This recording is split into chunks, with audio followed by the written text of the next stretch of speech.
السلام عليكم ورحمة الله وبركاته.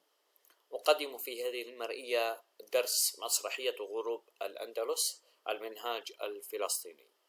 بادي بدأ على قبل أن نتكلم عن وذكر هذه المسرحية بين يدي النص، يمكن أن يأتي سؤال لك في الامتحان الوزاري: اكتب مؤلف النص الأدبي أو المسرحية، واكتب بما لا يقل مثلا عن 3 أسطر عنه.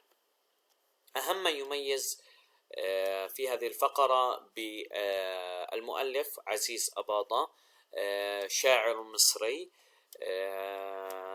أنه كان يمكن أن اختير عضو في المجمع اللغوي، رئيس للجنة في الشعر في المجلس الأعلى.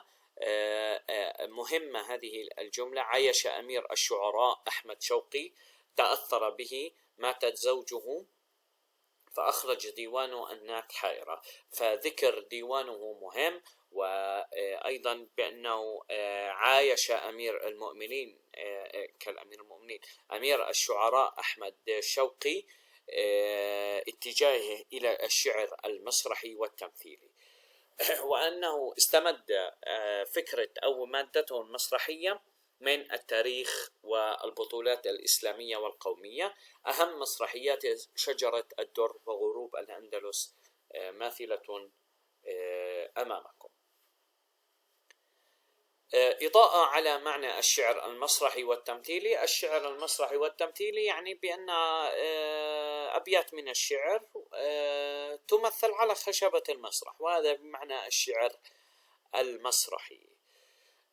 زوجه، ماتت زوجه يعني زوجته، يعني نستطيع أن نقول للذكر والأنثى زوج، يعني ليس زوجة. شجرة الدر. إذن نأتي هنا، الفكرة العامة في هذه المسرحية أو في هذا النص الأدبي هي مأخوذة من تاريخ العرب في الأندلس، والأندلس دولة عظيمة غابرة مسلمة موجودة، أو البلد الموجودة حاليا هي إسبانيا. فقد عاش المسلمون لقرون طويلة ولسنوات طويلة وأثبتوا وجودهم هناك. تتناول فترة سقوط غرناطة. غرناطة منطقة في إسبانيا بيد الإسبان. ذكر فيها في هذه المسرحية اختلاف العرب على الحكم وتفككهم وتفرق كلمتهم، تعاون بعضهم مع الإسبان، ذكر الكاتب دور الخائنين والمرجفين في تفكك هذه الدولة. نأتي إلى المسرحية. نوع النص الأدبي هنا مسرحية. نوع النص الأدبي، ما معنى النص الأدبي؟ أي بمعنى أنه كيف شكل هذا النص. يمكن أن يكون على شكل قصة، يمكن أن تكون على شكل مسرحية، رواية، شعر، نثر مثلا، خطبة، رسالة. هذا معنى سؤال النوع الأدبي. المسرحية، هناك فرق بين المسرحية وبين القصة بفرق جوهري بسيط، وهو أن المسرحية تمثل، هي قصة لكن تمثل على خشبة المسرح. هذا الفرق الجوهري لديكم الآن. أبدأ. تخرج بثينة وتأخذ عائشة بيد ابن سراج وتقول في قوة وحزم: قد ظهر إلينا عنصر من عناصر المسرحية، وهي الشخصيات. بثينة لم يكن هناك لها دور كبير. بثينة تصغير، معنى الأرض السهلة والمائلة. تأخذ عائشة شخصية في المسرحية ابن سراج. سوف نتعرف بعد أن نذكر الأقوال والحوارات والنص، هذا النص الأدبي، نتعرف شيئا فشيئا ما ملامح شخصيات عائشة، ما ملامح شخصيات ابن سراج. عائشة: ما الحال يا ابن سراج؟ تسأل عائشة أم الملك على فكرة، تسأل عن الشعب، وهي نزيهة شجاعة يعني تهمها مصلحة البلاد والشعب.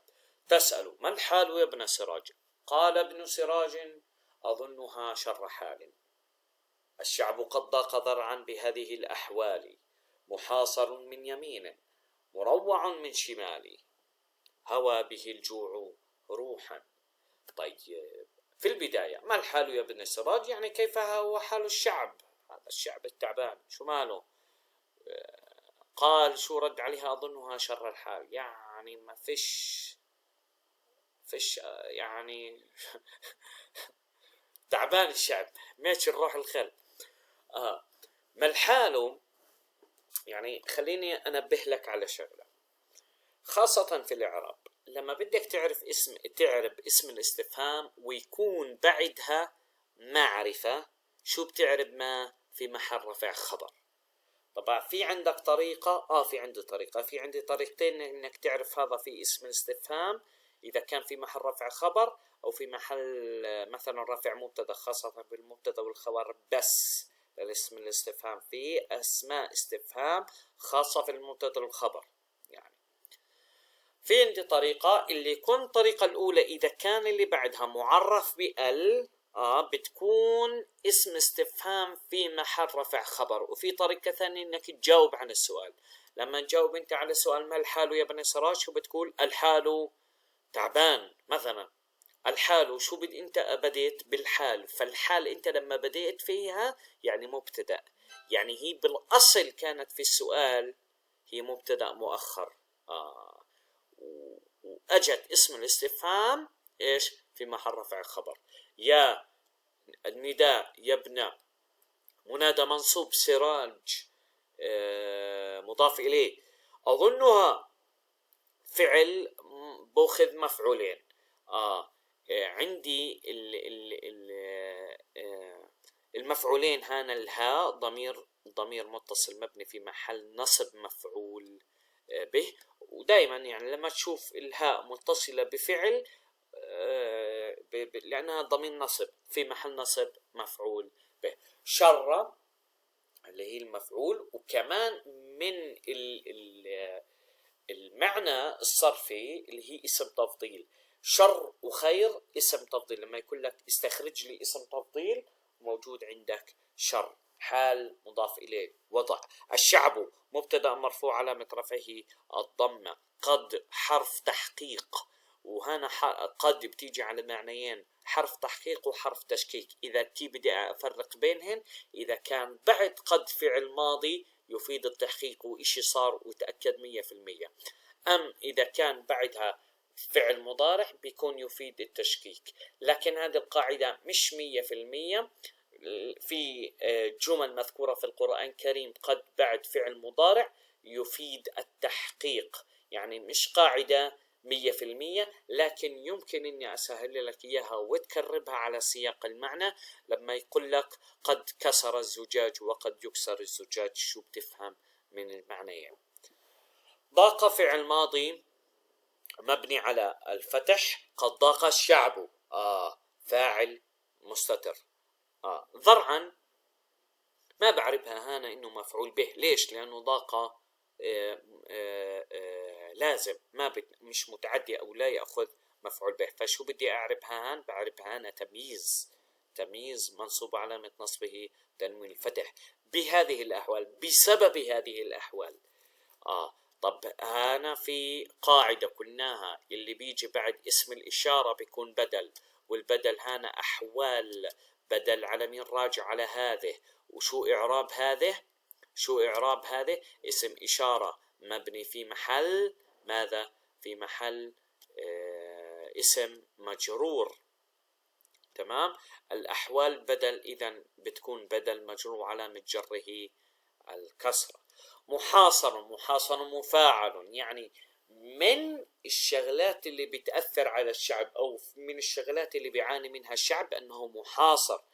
اسم مفعول من يمين، مروع خائف من شمال، يعني وكأن يعاني الشعب كثير من المعاناة، يعني محاط بجميع المعاناة، محاصر ومروع وجائع، هوى به الجوع روحا بمعنى أسقطه، أسقط الجوع الشعب، يعني روحا قضى عليه. وروحا بتيجي تمييز. نعم. عائشة: هذا نذير شؤم، هذا نذير شؤم، نذير الوبال. هذا اسم إشارة، رفع مبتدأ.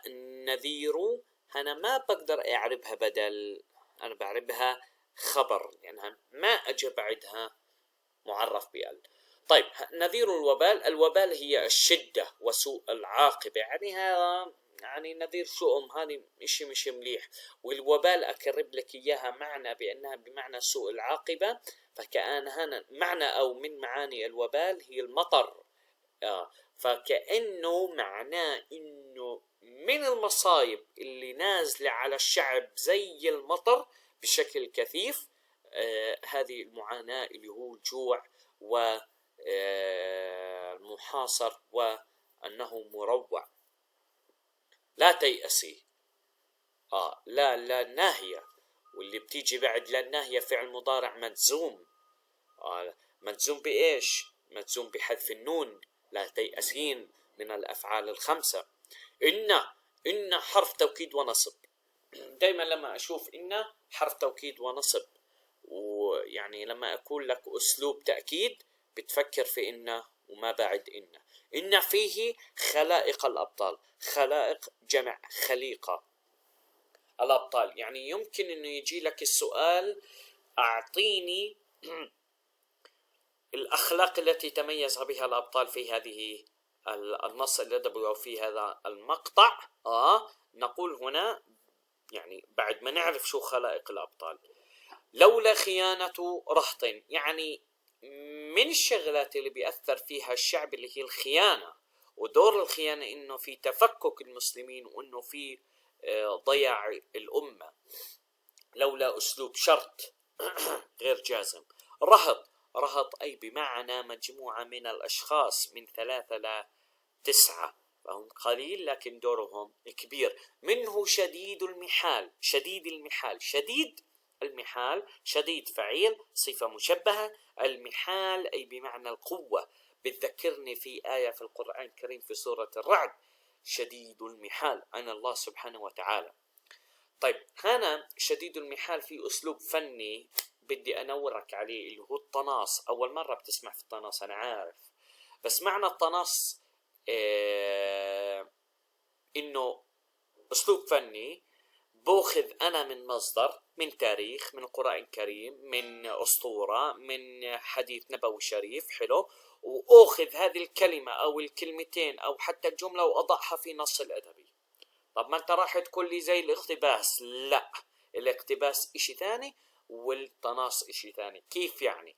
الاقتباس يا حبيب العزيز إني أنا أخذ من المصدر نفسه هو وأحطه في النص الأدبي، واللي معنى الموجود في المصدر نفس المعنى الموجود في النص الأدبي اللي أنا حطيته.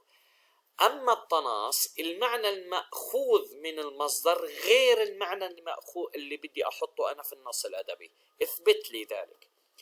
المعنى في شديد المحال مأخوذ في سورة الرعد، بيحكي عن الله سبحانه وتعالى وإنه شديد القوة وما إلى ذلك. أما هنا لا، هنا بتحكي مش على الله سبحانه وتعالى، بتحكي لك على إنه الخيانة يعني شغلة شديدة القوة، بتحكي عن خيانة، فهنا المعنى اختلف. فهذا معنى الطناص ونوعه طناص ديني. طيب، شنوا فعل ماضي مبني على الضم. ليش؟ لأنه باتصال بواو الجماعة. وأعطيك معلومة عشان تعرف أي فعل ماضي. فعل ماضي بعد ما تتأكد إنه فعل ماضي كيف؟ إنه يجب أن يقبل تاء المتحركة. طب شو إن التاء المتحركة؟ تو أو تاء أو إت التأنيث أو تي. مثلا شنت، زبطت معايا. إذن شنت فعل ماض. فشنوا فعل ماضي مبني على الضم. وكيف بدي أعرف إنه مبني على الضم أو على السكون أو على الفتح؟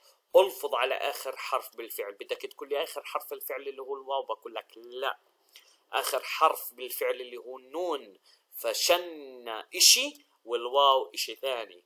فأنا شو بلفظ عن النون لما أحكي شنو؟ ضمة، فبقول شنو نو نو، فعل ماضي مبني على الضم.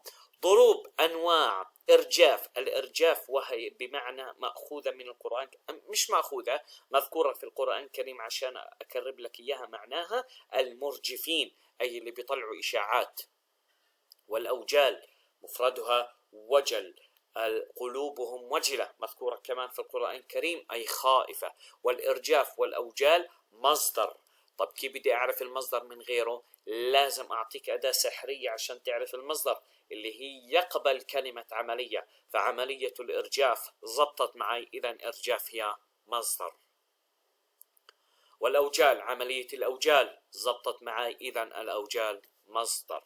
لآثروا الموت قعصا. هذه غريبة شوي. آثروا بمعنى قدموا، فضلوا. لآثروا، هنا اللام، اللام الواقع في جواب الشرط.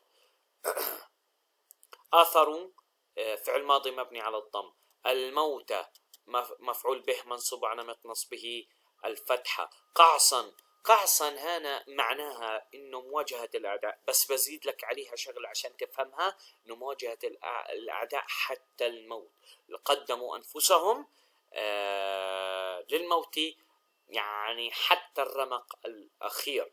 وقعصا من الاعراب، قعصا تأتي بمعنى الحال، إذا بتدور عليها بتلاقي إنه حال منصوب علامة نصبه الفتحة، لكن بقدر إني أقول لك إنه قعصا قد تأتي بمعنى التمييز والإعراب التمييز، فهناك إعرابا لها. ولا نقول بأنه قعصا مفعول به، لأنه هنا الفعل آثروا بأخذ مفعول به، وهنا تم المعنى. فقعصا فتكون حال أو تمييز، وإذا بدور عليها بتلاقي أشطرهم إنهم بيعربوها حال.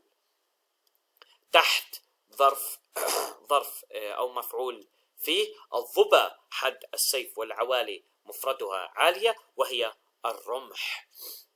طيب إذا المعنى أو الفكرة العامة اللي موجودة هنا في هذا المقطع، تسأل عائشة عن حال الشعب إلى ما وصل إليه من وضع وحال، وطبعا عرفنا إنه حاله زي العمى.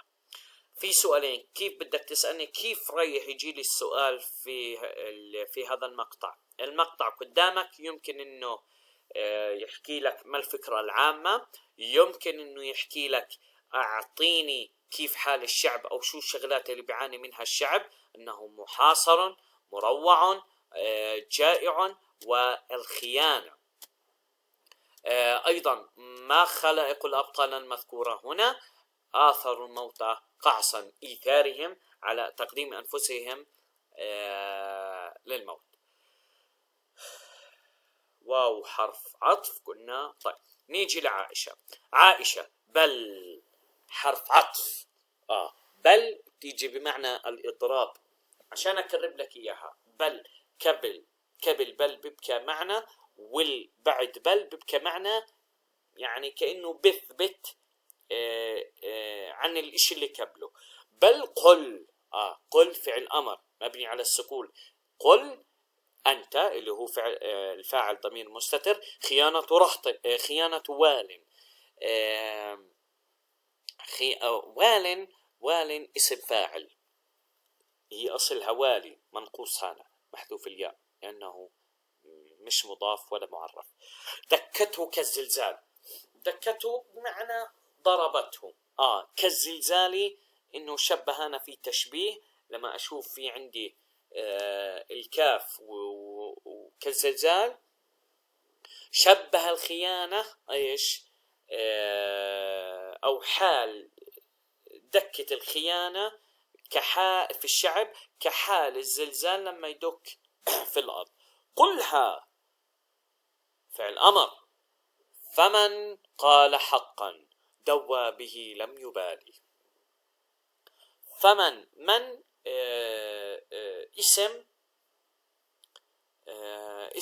اسم موصول بمعنى الذي. قال فعل ماضي. حقا، حقا تيجي كوبي بيست إعرابها نائب عن المفعول المطلق. دوى به يعني معنى إنه سقط به أو عانى أو وقعت عليه. لم يبالي، لم يبالي فعل مضارع مجزوم، يعني مش ولا على باله، مجزوم بإيش؟ بحذف حرف العلة، هي أصلها يبالي.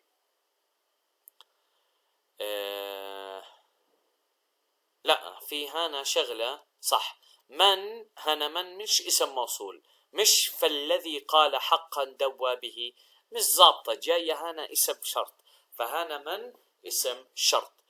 إن تفسد الرأس دب الفساد في الأوصال. هنا إن كمان أسلوب شرط، وراحت لك إياها إنه أسلوب شرط كثير، ومن الأغراض لأسلوب الشرط إنه بيبين سبب ونتيجة، وبظهر لك المعنى اللي بده يبينه الكاتب في النص. وهنا الشغلة اللي بده يبينها بحكي لك على شكل حكمة. إذا الراس تعبان بخرب باكي الشعب، هذه حكمة. الأوصال بمعنى يعني إنه كل إشي بوصل، اللي هو هنا برمز أو بدل على إنه الجسد، الأوصال، الشرايين اللي موجودة في الجسد.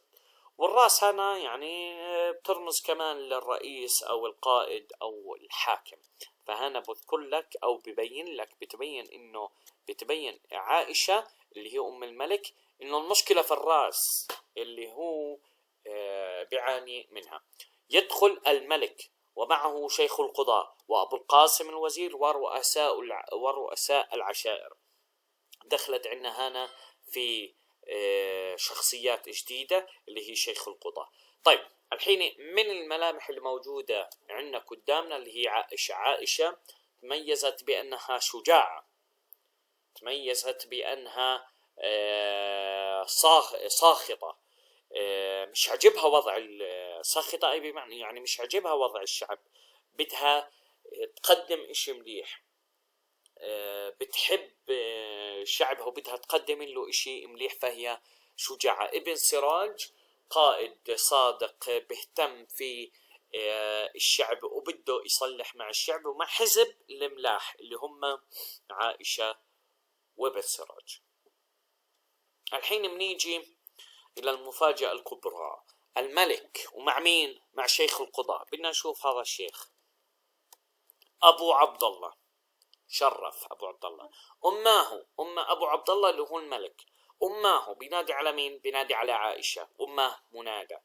مشيخة البلاد تجمعوا ليروك فاستمعي لهم ثم اقطعي. يعني هو جايب الزمرة هذه عشان شو؟ عشان يأخذ أو عشان يقنع الأم اللي هي عائشة إنه يصطلح مع الإصبان. مسوي الطبخة وبدي مشيها علينا، مشيخة مثعلة كل إجبارية إنه أجوا وتجمعوا عشان يشوفوك ليروك. لام التعليل فعل مضارع بأن المضمرة. فاستمعي لهم ثم اقطع، يعني أعطينا الجواب النهائي. إني حرف توكيد، إني سمعت حديثهم ووعيته فأمضني ووددت أني لم أعي. يعني أنا سمعت كلامهم اللي بيحكوا لي هو بين قوسين الصلح مع الإسبان وأنا فهمته، وهذا ضيقني الإشي فأمضني. يا ساتر، بحر كيف بتهرب، بحر كيف إنه بيسنسل الأمور.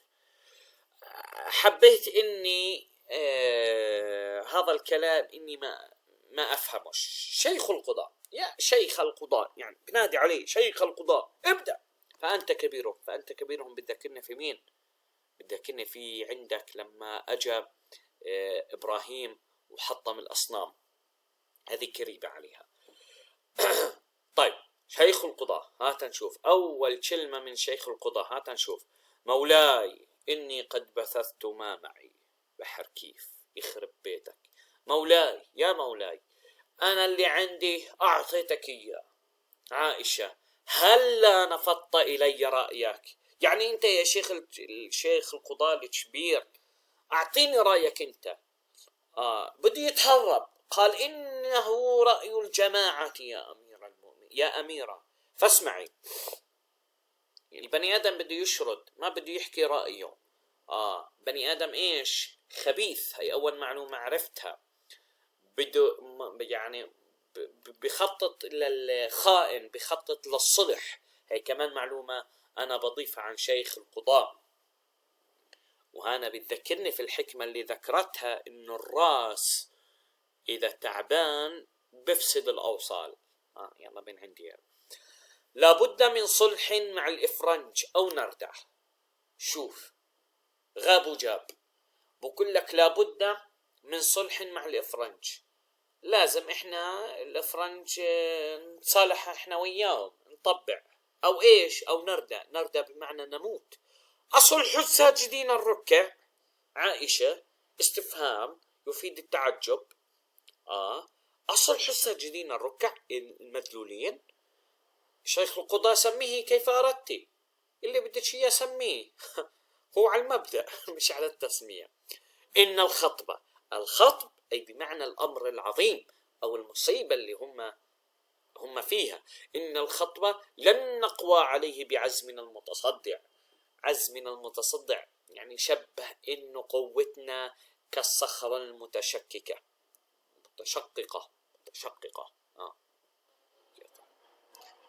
استوهبي حلفا. أعطاها كمان إيش، كمان إضاءة، كمان حل. استوهبي أطلبي. ودائما عشان تبقى عارف ألف سين تاء إذا بتكون في الجملة قد تأتي بمعنى الطلب. استخرج، استوهبي يعني أطلبي هبة. حلفا مع مين؟ مع المسلمين اللي برا المدينة المحاصرة، لأنهم كانوا دويلات. فإن بخلوا عليك بالحلف وقع القضاء فما له من مدفع. إنه المصيبة قضاء ربنا بده ينزل. وإن أسلوب شرط. ظنوا قلنا بمعنى بخلوا. إذا بخلوا في الحلف شو راح يصير؟ رايح يقع البلاء أو يقع القضاء يعني لا محالة، اللي هو الهلاك. فما له من مدفع، فيش إشي واحد بقدر يدفعه. عائشة: كيف السبيل إلى الذي ترجوه من حلف ونحن مطوقون ضعافه. أسلوب استفهام.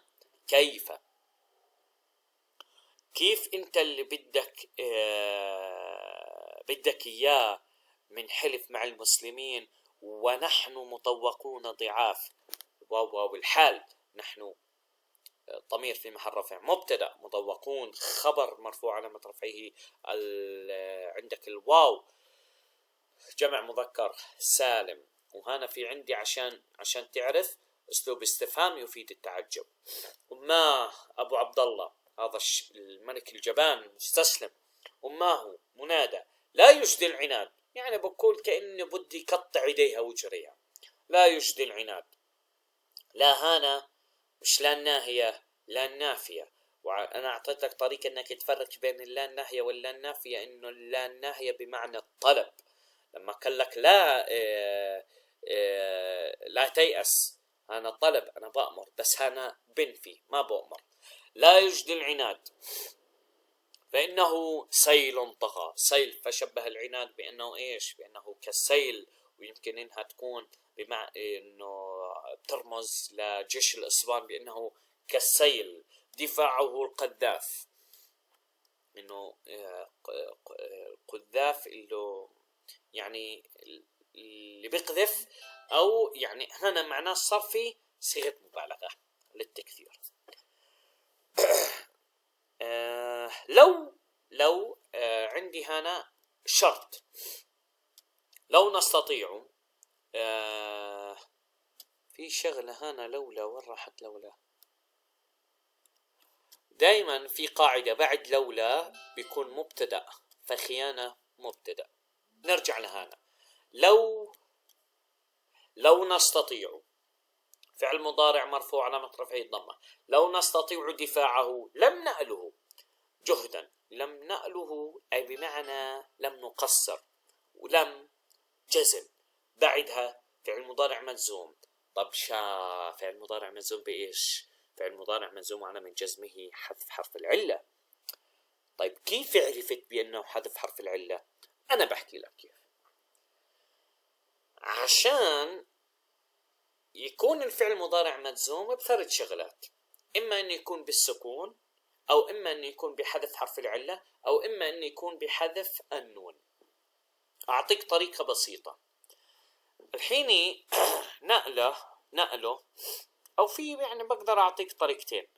الطريقة الأولى إنه اطلع على الفعل المضارع. أنت عارف إنه فعل مضارع مجزوم، وما بيكون مجزوم بالضمة. لأنه في عندك ثلاث شغلات، يا سكون يا حذف حرف العلة يا حذف النون، فهنا في إشكالية. فما بتكون بالسكون ولا بحذف النون، إذا بحذف حرف العلة. وهذا يعني كأنه بده يحكي لك إنه في واو على آخر الحرف الأصلي اللي هو لم نقلو أي لم نقصر.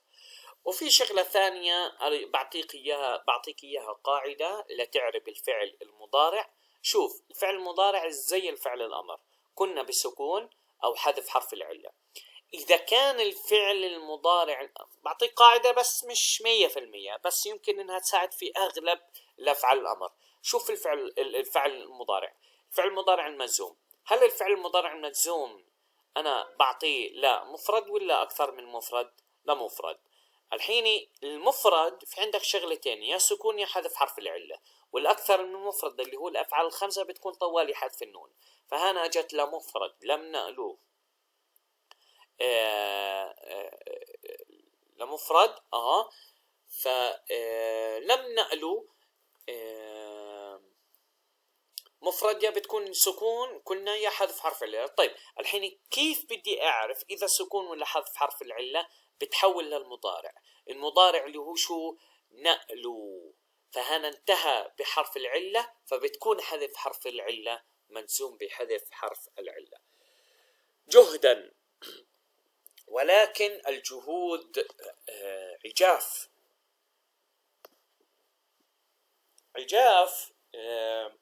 بتذكرنا في القرآن الكريم عن قصة سيدنا يوسف لما صار يحكي في الرؤيا بقر عجاف أضعاف ثم يلتفت للجميع. هذا أبو عبد الله بحر كيف أماه لا يجدي العناد فإنه سيل طغى، قطع يديها عجب عليها لو نستطيع دفاعه لم نأله، يعني لم نقصر. وهنا راجع على مين؟ هنا مفرد، ما تكون لي جمع. ليش مفرد؟ لأنه راجع على أبو عبد الله، وأبو عبد الله واحد، فعشان هيك افهمها.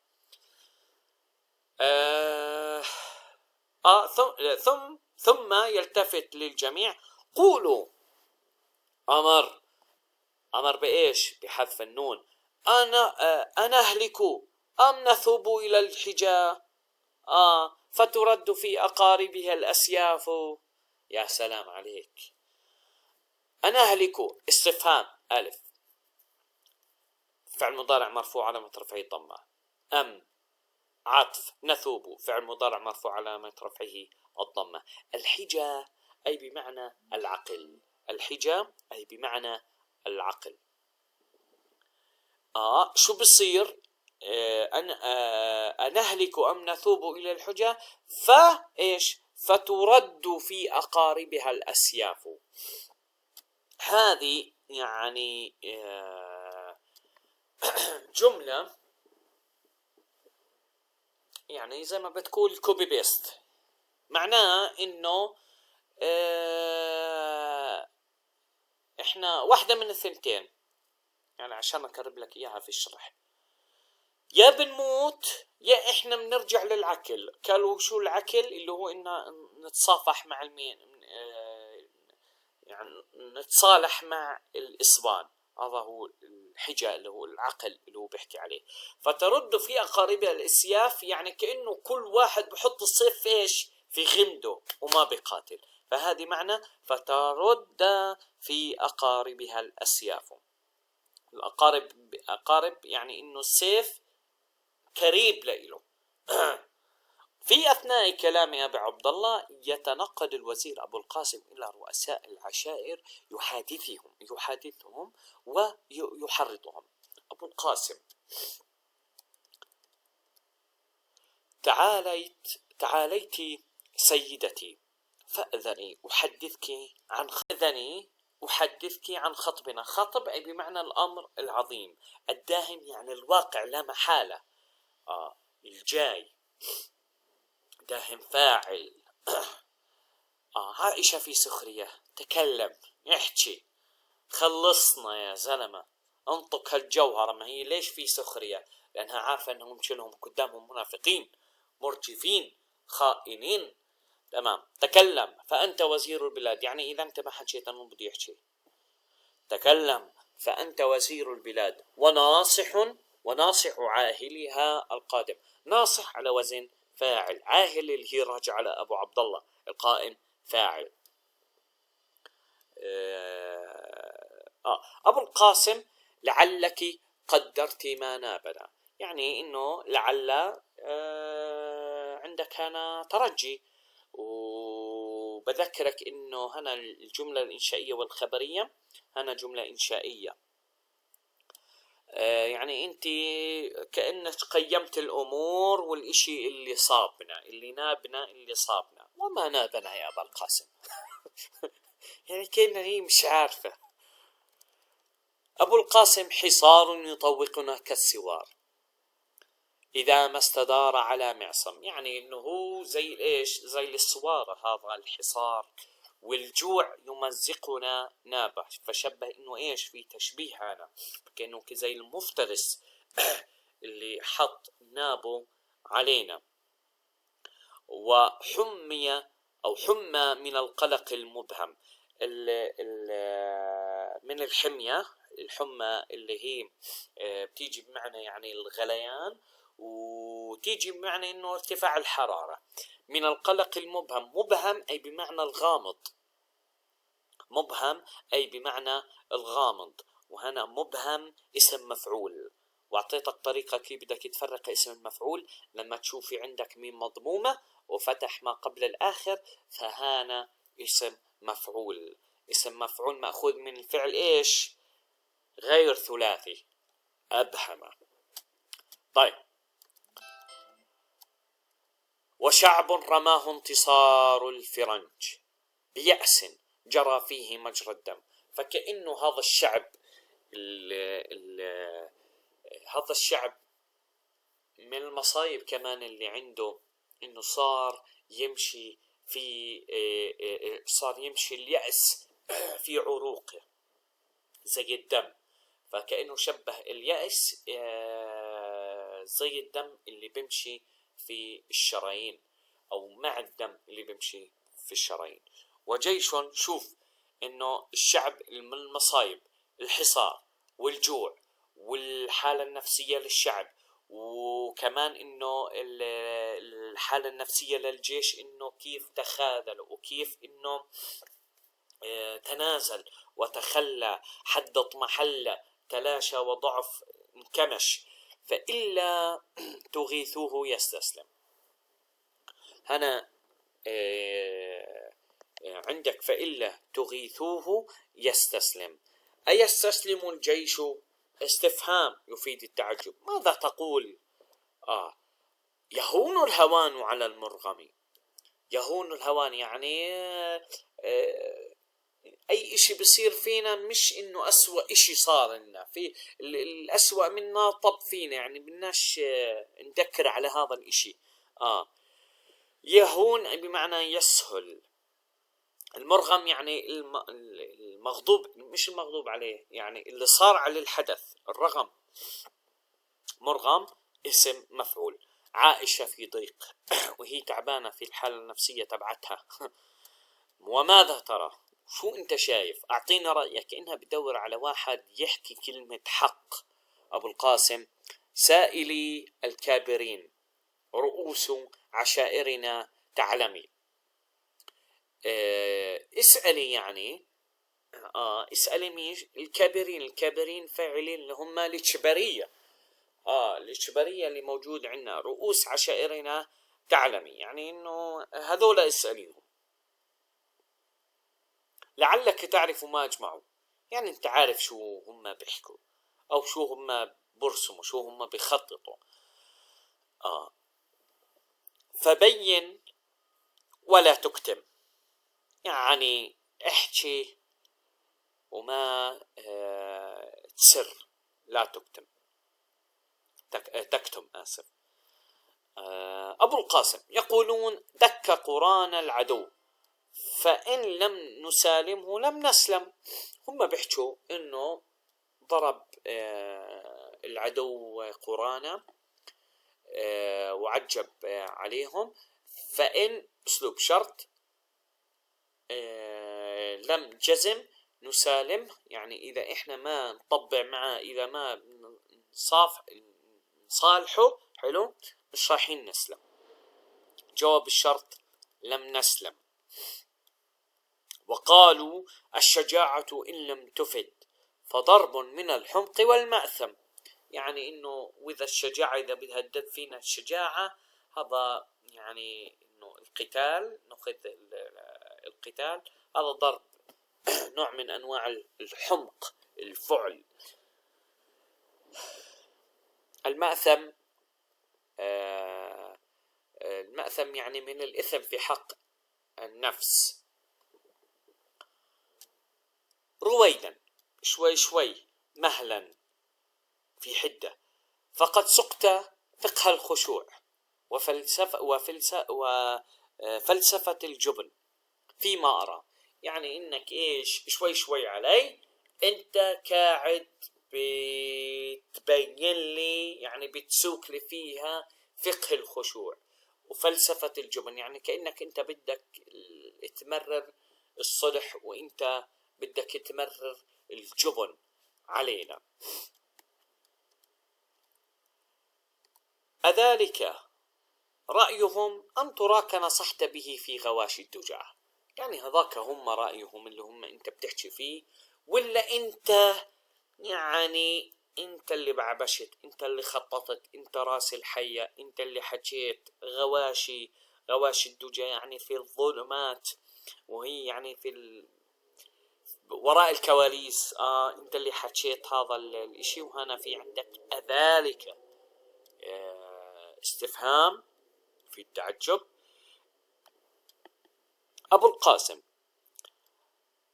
أجدك مولاتنا، يعني أنت بتحكي جد، ما نصحت ولكن رويت حديثا جرى. بحكي في الخباثة اللي موجودة فيها، يعني أنت بتشك فيا عن جد، أنت بتحكي ما نصحت، نفي، ولكن أنا حكيت إيش كلام صار على أنني مكبر رأيهم فقد واكب الحزم فيه النهى، يعني أني أنا يعني وصلت أو كبرت رأيهم ووصلت إليك. فقد واكب الحزم فيه النهى، الحزم بمعنى القوة، تمام، واكب إنه صار معاه، النهى بمعنى العقل، فهنا كلمة النهى زي الحجاب، أي بمعنى العقل.